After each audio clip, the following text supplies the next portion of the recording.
Go ahead, put it on real tight. Hope you brought your best tonight. They say they got the fireworks, yeah, they say they got the show. Here around the chutes, you're the best, so let's go. This is Texas Toast. I'm your host, Miss Helen. Kick back and enjoy as we toast the best from Texas.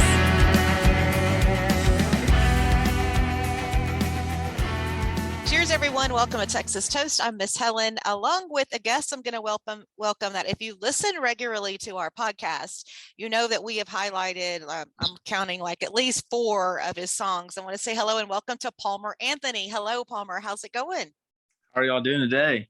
Doing good. So we've highlighted a lot of your music, but I want to talk about your background and your path that led you to music. And of course, baseball and fishing in Texas music is life to me. So you played baseball at University of California, Santa Barbara, and you were majoring in screenwriting. So what position did you play in baseball? Yeah, so I was a lefty actually, so I didn't have a whole lot of choice. I was a pitcher, played a little bit of a right field and a little bit of first base, but primarily was one of those what we call a PO, which is a pitcher, and I did that for 2.5 years. I actually did graduate from University of California, Santa Barbara, but just wasn't really. It's funny. You ever seen the show Cheers? Yes.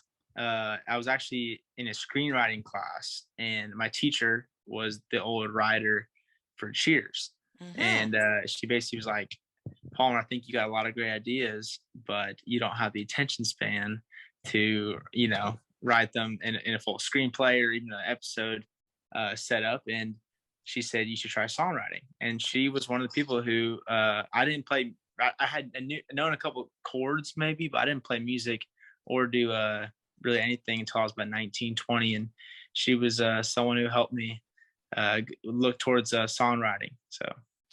That is an awesome story. And now that kind of ties in because your songwriting is just phenomenal and your storytelling in your songwriting. Well, thank you very much. I do lean that way, and I do take emphasis on the stories of the song. So. Okay, so you decided Texas was the place to go in between, that, and then I know you spent some time in Nashville. So, I mean, how hard was it to make that decision? And did you have contacts in Texas when you left California? So I went from California to Lubbock actually, and was kind of there for a little while before then.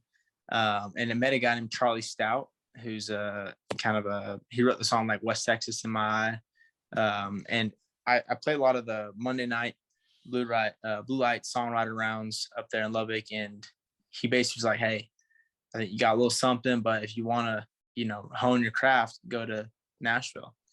And it was great advice, and actually a couple of folks out there, like a guy named Scott Ferris, who produced the Flatland Cavalry early records. And they kind of pushed me and said, hey, go become a great songwriter first. And because they knew that, I think they could see that's what I wanted to do. And so I went out to Nashville, and I did a whole bunch of random things in Nashville. I first moved there. I'm telling you, I had 4 or 5 songs completed, maybe.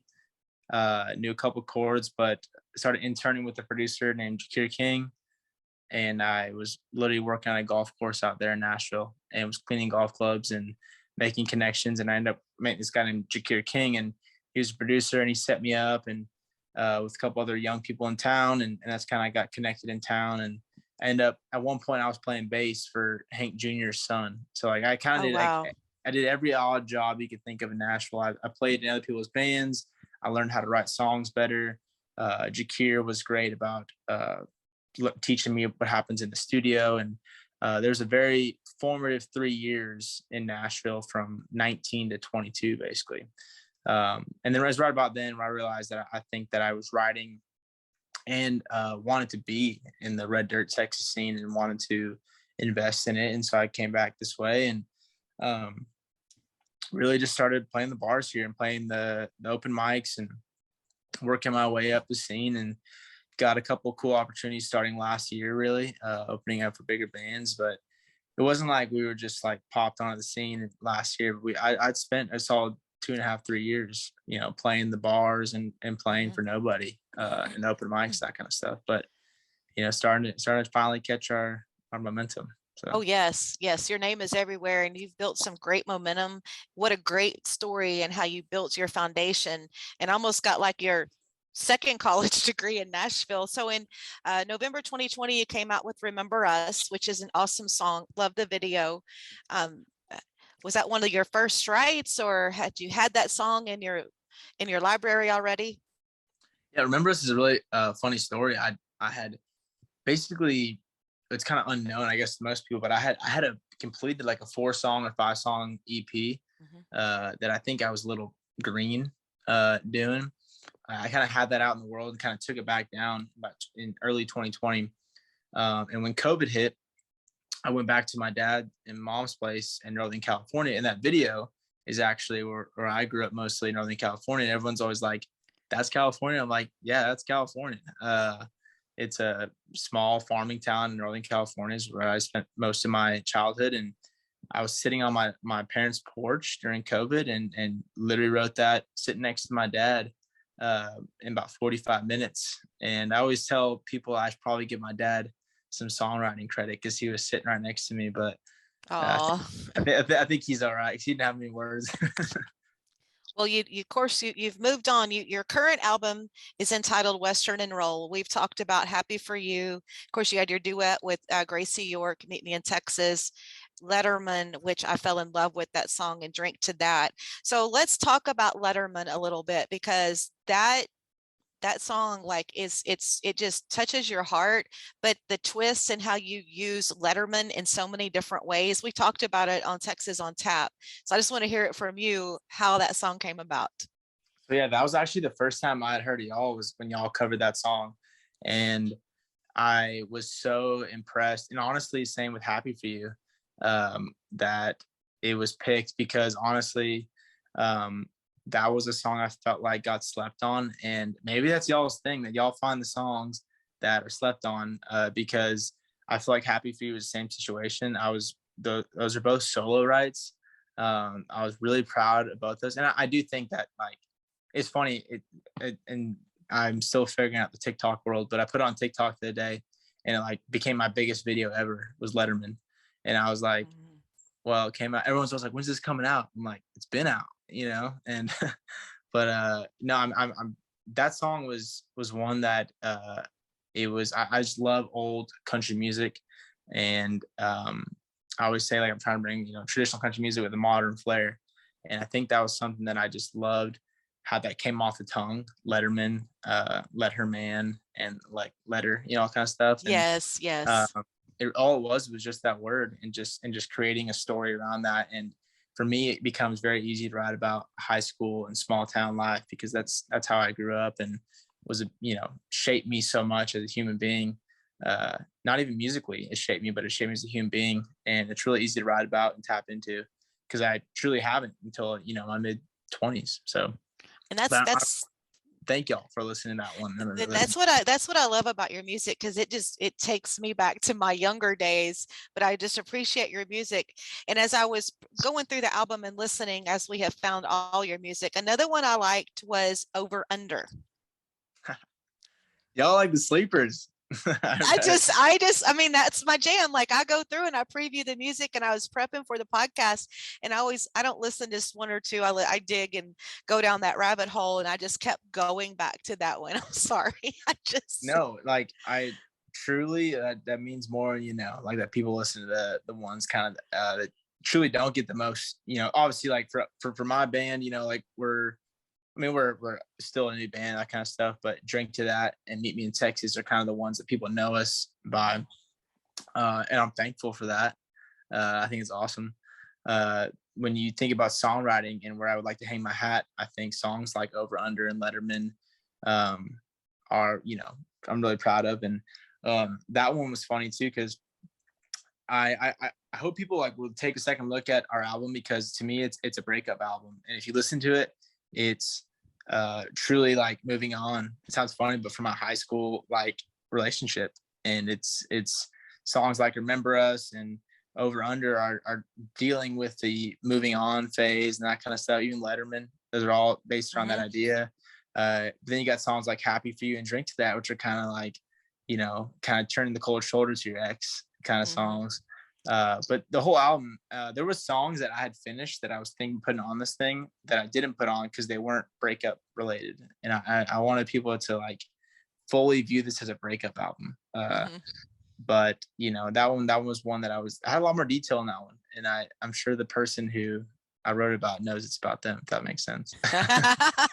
And another one that was good on there too is I enjoyed Dancehall Hell. I mean, that's why everybody's got to check out this current album, because that could just be like a great addition to everyone's playlist. I enjoyed everything on there, and I knew I couldn't like pick everything, but I do want to give credit to the ones I liked, and Dancehall Hell was another one.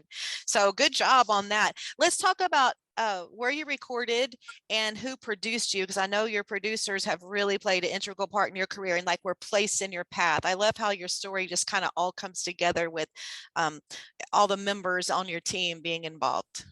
Yeah, no, it's been a really cool experience. I think kind of experimentalizing. I don't even know if that's a word, but experimenting is the correct word probably. But with all the producers, a lot in Texas. I've worked with like Scott Ferris up in Lubbock, and then a group called Rosewood Studios. I know Rosewood very, very well. That's like, yeah. Those guys are great. Yes, they're great. They did, I think, 6 of the 11 on there, pretty much all the new ones basically.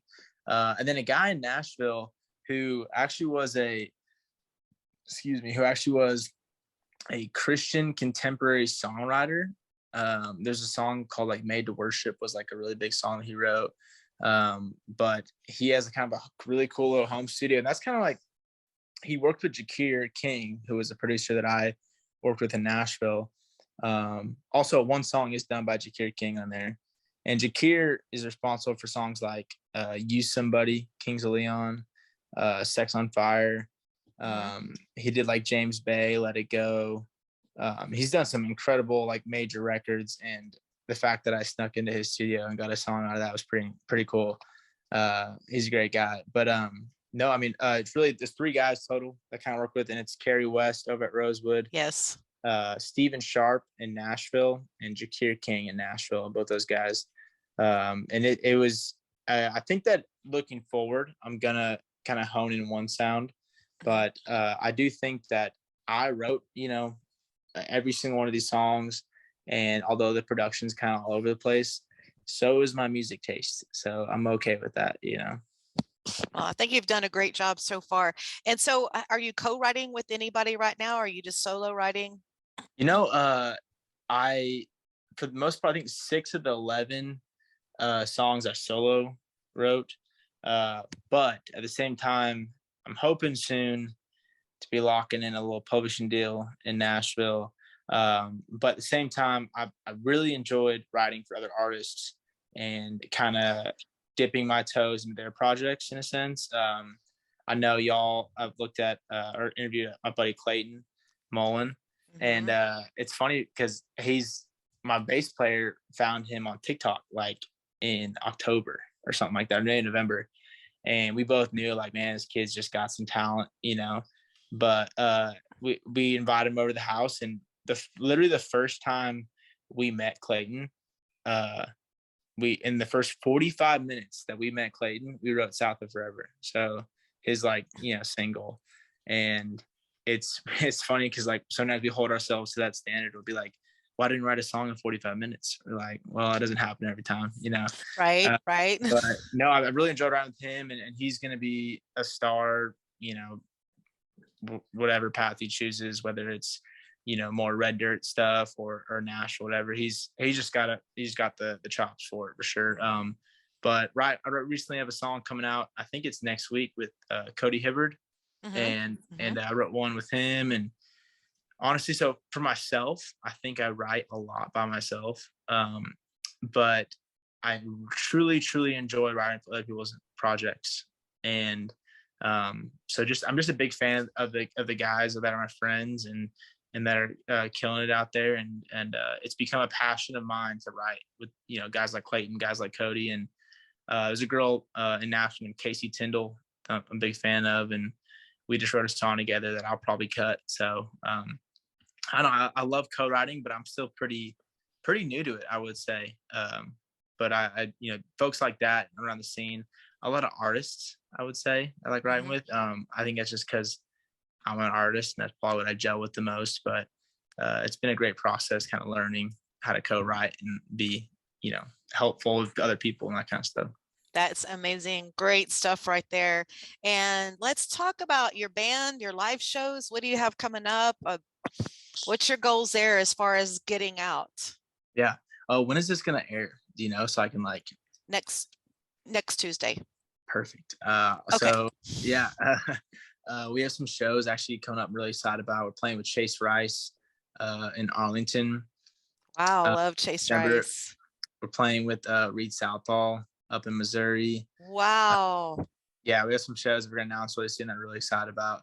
But to be honest, if you listen to any of our music, I truly hope that people come to our show. That I've had the same band for at least over a year now. I've had my core guys for about 3 years now. So really proud of our live show. We take great pride in making it entertaining as possible. And that's where we do hang our hat, I would say. So, I'd love if people come see us this year. So y'all based out of, you said Houston and what else? I'm sorry. Well, I'm in Matagorda. I'm the coastal girl, and Kyle's all over the place. He's, based in the Houston area too, but I'm down on the coast. I'm in Little Matagorda. It's in between Corpus and Galveston. Yeah, no, we only played time we've been down there. We went to Corpus. We played at Brewster Street one time with that's nice. I love that place. Yeah, we played Pecos and the Rooftops, and that was a fun one. But no, we have a lot of shows this fall that we're excited about. We're just starting to headline, playing places like the Tap and College Station. We got a Blue Light show in Lubbock coming up later in the fall. We're actually in Conroe this Saturday at Pacific Yard House.